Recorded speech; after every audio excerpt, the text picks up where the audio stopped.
अभिवादन। आज हम भारतीय संसद की एक बहुत ही दिलचस्प प्रक्रिया पर बात करने वाले हैं। क्या होता है जब हमारे दो सदन, लोकसभा और राज्यसभा, किसी कानून पर मतलब एक मत नहीं हो पाते? क्या सब कुछ रुक जाता है या कोई रास्ता है? हमारे पास जो जानकारी है वो खास तौर पर संविधान के अनुच्छेद 108 पर है। यही आर्टिकल है जो ऐसे गतिरोध को सुलझाने का तरीका बताता है।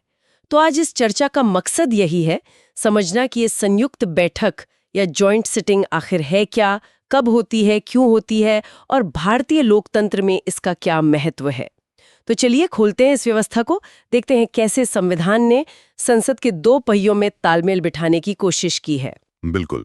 और दिलचस्प बात यह है कि ये सिर्फ एक नियम नहीं है। जैसा स्रोत बताते हैं, ये दिखाता है कि संविधान बनाने वाले कितने दूरदर्शी थे।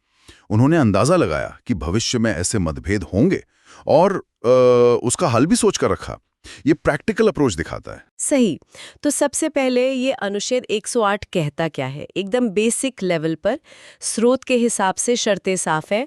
मान लीजिए कोई साधारण बिल है, नॉन मनी बिल, एक सदन से पास हो गया, लोकसभा से मान लीजिए, लेकिन दूसरा सदन यानी राज्यसभा उसे या तो पूरी तरह रिजेक्ट कर दे या उसमें ऐसे बदलाव कर दे जो लोकसभा को मंजूर नहीं, या फिर तीसरा, बिल को 6 महीने से ज्यादा हो गए पर राज्यसभा ने पास ही नहीं किया, रोक कर रखा है। तो इन तीन स्थितियों में राष्ट्रपति को अधिकार है कि वो दोनों सदनों की एक जॉइंट सिटिंग बुला सकते हैं। और फिर होता क्या है इस बैठक में, ये भी जानना जरूरी है। इस जॉइंट सिटिंग में बिल को सिंपल मेजॉरिटी से पास किया जा सकता है। स्रोत इसे आसान शब्दों में कहते हैं, Lok Sabha plus Rajya Sabha equals to एक साथ बैठो, आधे से ज्यादा वोट मिले तो बिल पास। हाँ, बिल्कुल। भले ही राज्यसभा पहले खिलाफ थी। हाँ, ये एक तरह का संवैधानिक हथियार है गतिरोध तोड़ने के लिए। और स्रोत याद दिलाते हैं, संविधान सभा में भी इस पर काफी बहस हुई थी। डॉक्टर बाबा साहब अम्बेडकर ने इसकी जरूरत पे जोर दिया था। उनका तर्क था, जैसा दस्तावेज बताते हैं, कि दो सदन होना चेक्स एंड बैलेंसेस के लिए अच्छा है, जल्दबाजी रुकती है। लेकिन अगर दोनों सदन किसी बात पर बिल्कुल अड़ जाएं तो शासन रुक सकता है, जो ठीक नहीं। इसीलिए उन्होंने जॉइंट सिटिंग को ऐसी स्थिति में अंतिम कुंजी या लास्ट रिसोर्ट कहा था। और एक बात और, जो स्रोत बताते हैं, ये सिस्टम ब्रिटिश संसद से कॉपी नहीं किया गया है। ये भारत की अपनी जरूरत के हिसाब से बनाया गया एक मौलिक प्रावधान है। अच्छा, ये दिलचस्प है। तो ये तो हुई थ्योरी, पर असल में ये बैठक होती कैसे है? और वो बड़ा सवाल, पावर बैलेंस का क्या? जब दोनों साथ बैठते हैं तो किसका दबदबा रहता है? यहाँ पर वो नंबर्स वाला खेल जरूरी हो जाता है ना? बिल्कुल बिल्कुल, गणित यहाँ बहुत मायने रखता है। स्रोत के आंकड़े देखें तो लोकसभा में 543 सदस्य हैं और राज्यसभा में लगभग 243। तो जब दोनों साथ बैठते हैं, कुल हो गए करीब 788 सदस्य। अब सिंपल मेजॉरिटी के लिए चाहिए आधे से एक ज्यादा वोट, मतलब 788 का आधा 394, तो करीब 395 वोट चाहिए। हाँ, और यहीं पर बात साफ हो जाती है, क्योंकि लोकसभा के सदस्य राज्यसभा से लगभग दुगने से भी ज्यादा हैं, 543 बनाम 245। तो जाहिर है जॉइंट सिटिंग में लोकसभा का वजन बहुत ज्यादा होता है। सही। इसका मतलब तो यही हुआ कि अगर किसी सरकार के पास लोकसभा में क्लियर मेजॉरिटी है तो वो जॉइंट सिटिंग में राज्यसभा की मर्जी के खिलाफ भी कानून पास करवा सकती है। बिल्कुल सही कहा। और यहीं पर इसकी सीमाएं भी हैं, जिनका जिक्र स्रोत भी करते हैं। ये जानना बहुत जरूरी है कि आर्टिकल 108 हर बिल पर लागू नहीं होता।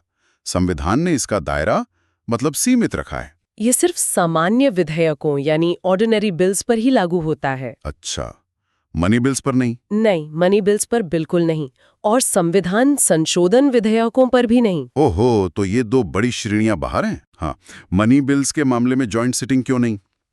क्योंकि स्रोत बताते हैं, अनुच्छेद 109 और 110 के तहत संविधान ने पैसे रुपए के मामलों में लोकसभा को ज्यादा पावर दी है। लोकसभा सीधे जनता चुनती है, तो माना जाता है कि सरकारी खजाने पर नियंत्रण उन्हीं का होना चाहिए। राज्यसभा मनी बिल पर सिर्फ सुझाव दे सकती है 14 दिन के अंदर। मानना न मानना लोकसभा पर है।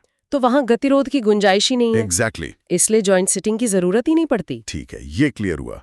तो ये महत्वपूर्ण बिल्स बाहर हैं। अब आते हैं उस सवाल पर, क्या इस अंतिम कुंजी का इस्तेमाल अक्सर हुआ है? कितना कॉमन है ये? देखिए, स्रोत जो बताते हैं वो आंकड़े काफी सरप्राइजिंग है। इससे पता चलता है कि ये कितना रेयर इवेंट है।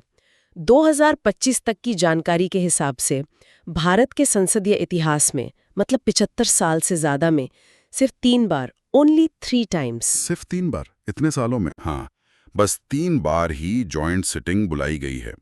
पहली बार 1961 में, मामला था दहेज निषेध अधिनियम, डाउरी प्रोहिबिशन एक्ट का।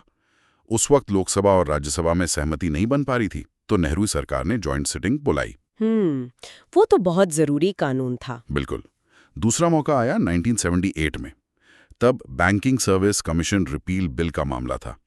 मोरारजी देसाई की जनता पार्टी सरकार इसे रद्द करना चाहती थी, पर राज्यसभा में बहुमत नहीं था। अच्छा। तो फिर जॉइंट सिटिंग हुई और बिल पास हुआ। और तीसरी और अब तक की आखिरी बार 2002 में, ये काफी कंट्रोवर्शियल था, आतंकवादी निरोधक कानून पोटा। वाजपेयी जी की एनडीए सरकार ये कानून लाना चाहती थी, राज्यसभा में विरोध था, तो सरकार ने जॉइंट सिटिंग का रास्ता अपनाया और अपने नंबर्स के बल पर पास करा लिया। केवल 3 बार? इसका मतलब है कि 2002 के बाद से, मतलब पिछले 20-22 सालों से कोई जॉइंट सिटिंग हुई ही नहीं है। जी हाँ। ये आंकड़ा सोचने पर मजबूर करता है। शायद इसका मतलब है कि सदन आमतौर पर बातचीत से हल निकाल लेते हैं। हो सकता है, या शायद सरकारें भी इसे आखिरी विकल्प मानती हैं, क्योंकि ये दिखाता है कि आम सहमति नहीं बन पा रही। हाँ, ये भी हो सकता है। हालांकि स्रोत ये भी कहते हैं कि कुछ और बिल, जैसे महिला आरक्षण बिल के टाइम पर जॉइंट सिटिंग की बात उठी थी। भले ही हुई नहीं, मतलब ये ऑप्शन हमेशा रहता है। बिल्कुल, एक विकल्प के तौर पर हमेशा मौजूद रहता है। चलिए, इसे और अच्छे से समझने के लिए एक उदाहरण लेते हैं, जैसा स्रोत में दिया है। मान लीजिए सरकार एक नया बिल लाती है, नदी जोड़ो परियोजना अधिनियम। लोकसभा में सरकार का बहुमत है, वहां से आसानी से पास हो गया। लेकिन जब ये राज्यसभा में गया तो वहां विपक्ष और कुछ और दल, मान लीजिए पर्यावरण या सामाजिक असर पर चिंता जताते हैं। वो या तो बिल को रोक देते हैं या इतने बदलाव सुझाते हैं कि लोकसभा को मंजूर नहीं। 6 महीने बीत गए, कोई सहमति नहीं। गतिरोध पैदा हो गया। हाँ बिल्कुल। अब अगर सरकार को लगता है कि ये प्रोजेक्ट बहुत जरूरी है, तो वो राष्ट्रपति से सिफारिश कर सकती है जॉइंट सिटिंग की। राष्ट्रपति बैठक बुलाते हैं। लोकसभा के 543, राज्यसभा के 245, कुल 788 सदस्य एक साथ बैठेंगे। फिर से चर्चा, वोटिंग। मान लीजिए 400 वोट पक्ष में पड़े, 388 विरोध में, तो 395 की जरूरत थी। हाँ, तो 400 वोटों से बिल पास माना जाएगा। फिर राष्ट्रपति की सहमति और कानून बन गया। बिल्कुल। भले ही राज्यसभा ने विरोध किया था। हाँ, ये उदाहरण एकदम साफ कर देता है कि कैसे आखिर में लोकसभा का नंबर गेम काम कर जाता है। हाँ। अब अगर हम इसे थोड़ा बड़े परिप्रेक्ष्य में देखें, तो अनुच्छेद 108 एक तरह का सेफ्टी वॉल्व है हमारी संसदीय प्रणाली में। इसका मकसद है कि विधायक का ठप ना हो जाए, जरूरी कानून अटके ना रहें। हाँ, सिस्टम को चलाए रखने के लिए हो सकती हैं। शायद सदन बातचीत, कमेटियों में चर्चा, संशोधनों से रास्ता निकाल लेते हैं, जो कि अच्छी बात है। हाँ बिल्कुल। और शायद सरकारें भी राजनीतिक रूप से इसे आखिरी दांव मानती हैं, क्योंकि ये राज्यसभा की भूमिका को कमजोर करता दिखता है। तो कुल मिलाकर इस पूरी चर्चा का निचोड़ क्या है? संक्षेप में कहें तो अनुच्छेद 108 संविधान का एक बहुत जरूरी हिस्सा है।